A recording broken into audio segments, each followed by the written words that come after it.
1 Reis, capítulo 7.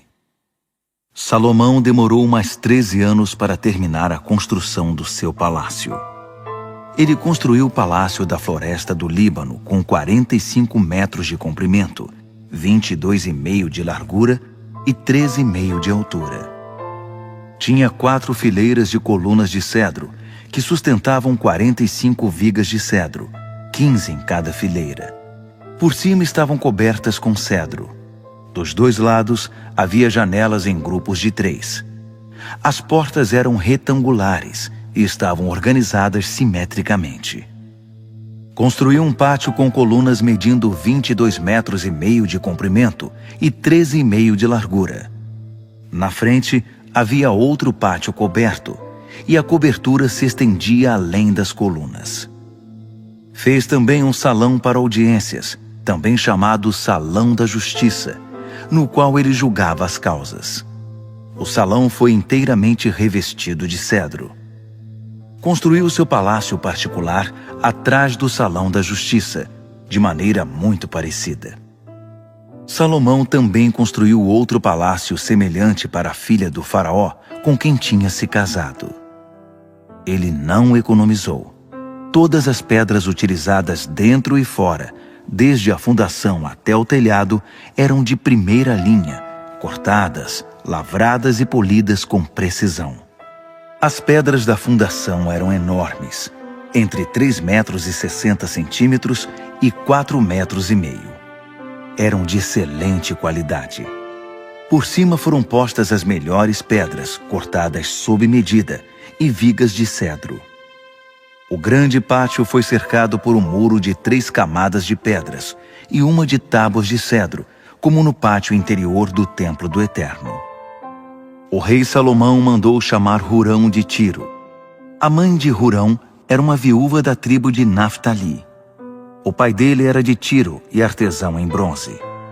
Hurão também era um artesão muito hábil. Fazia qualquer trabalho em bronze.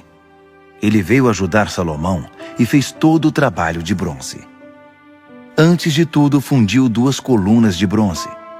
Cada uma media 8 metros e 10 centímetros de altura e 5 metros e 40 centímetros de circunferência. Também fundiu 2 captéis de bronze para a parte de cima das colunas. Cada um deles media 2 metros e 25 centímetros de altura e tinha o formato de lírio. Cada captel era ornamentado com um conjunto de 7 correntes entrelaçadas e 2 fileiras de 200 romãs, que cobriam os captéis no alto das colunas. Ele levantou as colunas do pórtico à entrada do templo. A coluna do lado sul, ele deu o nome de Segurança, Jaquim, e a do lado norte, Estabilidade, Boaz. Os captéis no alto das colunas tinham o formato de lírios. Depois que terminou o trabalho das colunas, Hurão começou a fazer um enorme tanque redondo de metal fundido. Media 4,5 metros de diâmetro, 2 metros e 25 centímetros de altura e 13,5 metros de circunferência. Abaixo da borda havia 2 fileiras de enfeites em formato de frutas, uma a cada 5 centímetros, fundidas numa só peça com o tanque. O tanque apoiava-se sobre 12 touros, 3 voltados para o norte, 3 para o oeste, 3 para o sul e 3 para o leste. A cabeça dos touros ficava para fora e o tanque repousava sobre as costas dos touros. A espessura do tanque era de 4 dedos e a borda tinha acabamento como de um cálice ou como um lírio. Tinha capacidade para 40.000 litros. Hurão também fez 10 suportes de bronze. Cada um media 1,80 metros de largura e de comprimento e 1,35 metros de altura. Do lado havia painéis presos à moldura. Havia neles figuras de leões, bois e querubins gravados. Na moldura abaixo e acima dos leões e dos bois havia pendentes de metal, como uma grinalda. Cada suporte era montado sobre 4 rodas e 2 eixos de bronze. As molduras eram fundidas com obras ornamentais. Cada suporte possuía uma abertura redonda de 45 centímetros de profundidade sobre uma base de 70 centímetros quadrados. O suporte propriamente era quadrado. Os eixos eram presos sob o suporte e as rodas nos eixos. As rodas mediam 70 centímetros de diâmetro e eram como de carruagem. Eram feitas inteiramente de bronze fundido. Os eixos, as rodas, os raios e os cubos. Em cada canto do suporte havia um cabo fundido numa peça com o suporte. No alto do suporte havia um aro de 22 centímetros de altura. As molduras e os cabos estavam fundidos com o suporte. Toda a superfície era gravada com querubins, leões e palmeiras rodeadas com um entalhe de grinaldas. Todos os suportes eram idênticos e fundidos no mesmo molde. Ele também fez 10 pias de bronze, uma para cada suporte, com capacidade para 800 litros, com 1,80 m de diâmetro. Pôs 5 desses suportes no lado sul do templo e 5 no lado norte. O tanque foi posto no canto sudeste do templo. Hurão terminou todos os utensílios, baldes, pás e bacias. Hurão completou todo o trabalho do templo do Eterno determinado pelo rei Salomão. 2 colunas, 2 capitéis sobre as colunas, 2 conjuntos de correntes para enfeitar os capitéis, 400 romãs para as correntes, em 2 fileiras de correntes, 10 suportes, cada um com uma pia, o tanque, 12 touros debaixo do tanque, diversos baldes, pás e bacias. Todos os utensílios que Hurão fez a pedido do rei Salomão para o templo do Eterno eram de bronze polido. Ele os fundiu em moldes de argila na planície do Jordão, entre Sucote e Zaretã.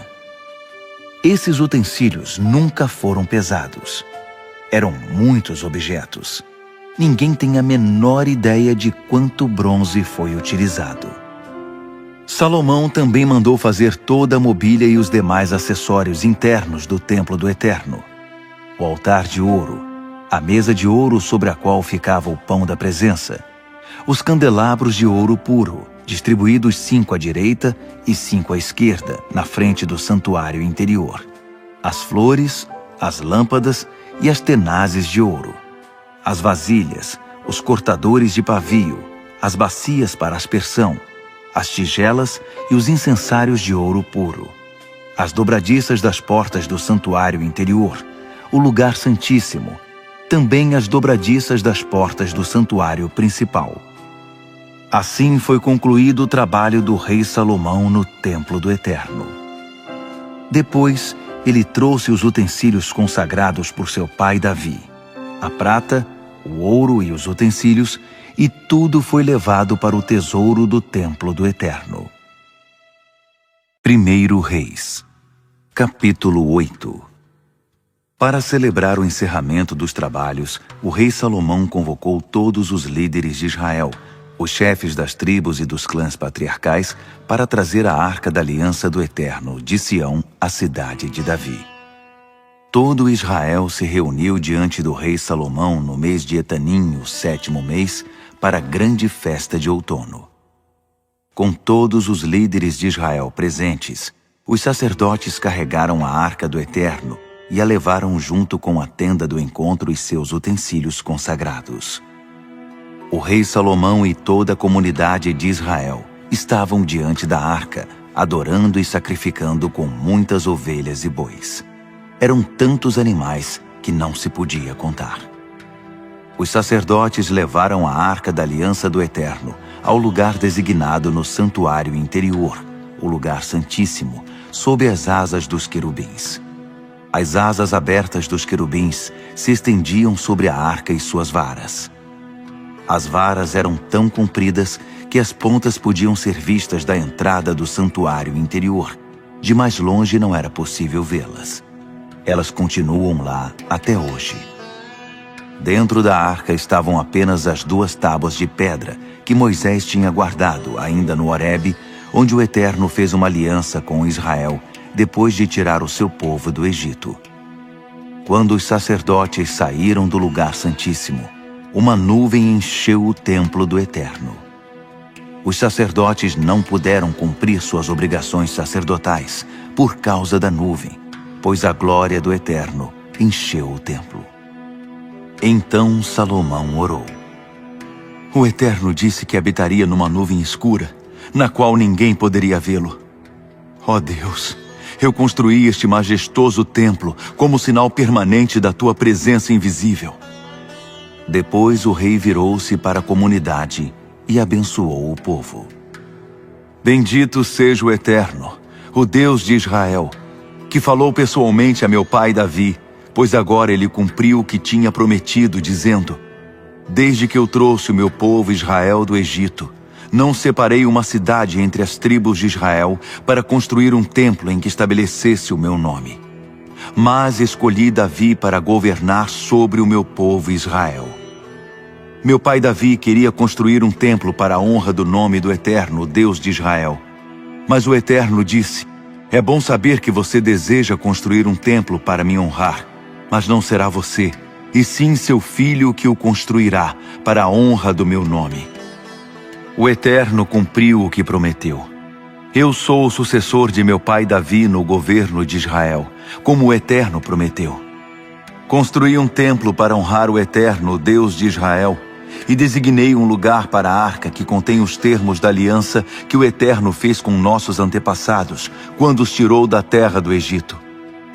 Diante de toda a comunidade de Israel, Salomão ficou de pé diante da arca, levantou as mãos ao céu e orou.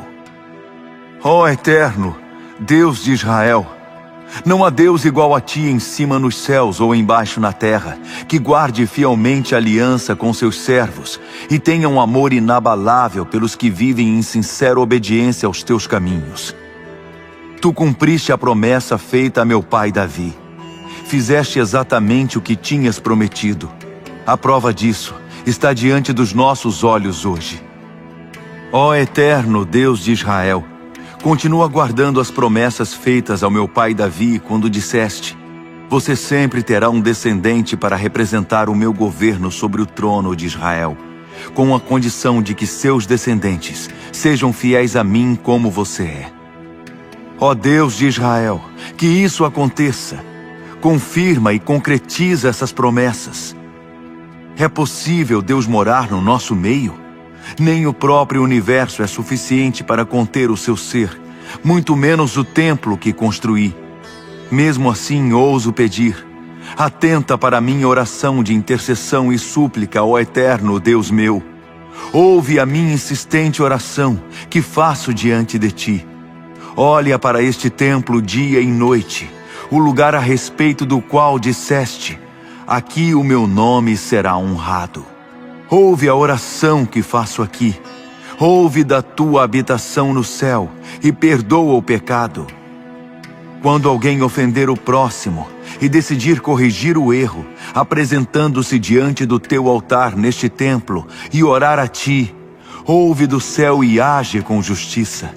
Julga os teus servos, permitindo que o ofensor pague pela ofensa, e livra o ofendido de toda acusação. Quando teu povo Israel for derrotado pelo inimigo, por ter pecado contra ti, e vier te buscar neste templo, reconhecendo o teu domínio com uma súplica fervorosa, ouve da tua habitação no céu, perdoa o pecado do teu povo Israel, e traze-o de volta para a terra que deste aos seus antepassados.